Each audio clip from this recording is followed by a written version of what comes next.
Na wauliza hao wanaume ambao wanakuja kwenu, halafu mkiwaomba vitu, mkiwaomba pesa wananuna. Hivi tuulizane ukweli, wamekuja kwenu kufanya nini? Kama sio kuwahudumia, wamekuja kwenu kufanya nini?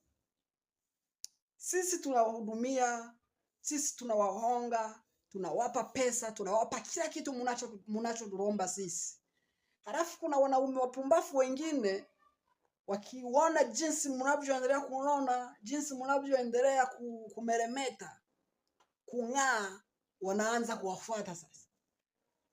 Wanaanza kufika kwenu kuwatongoza, kwa sababu sisi tumewasababishia mwe hivyo. Halafu mkiwaomba wanakataa, wanaanza kuuliza maswali. Eti kwani sisi ni baba zenu, sisi ni wazazi wenu? Hebu mwe mnawauliza hivi, mmekuja kwetu kufanya nini kama sio kuduhudumia? Unajua nyinyi mliumbwa kwa ajili ya kuhudumiwa na sisi.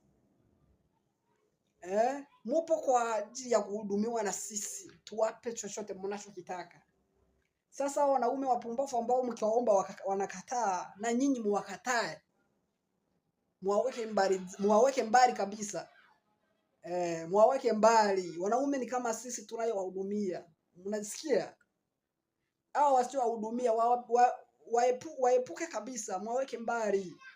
Hao wanaowauliza maswali eti ni wazazi wenu, muwaweke mbali kabisa. Unavumilia wanaume ambaye hakuhudumii.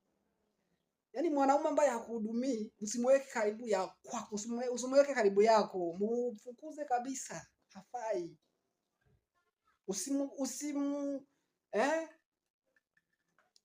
Usifanyeje?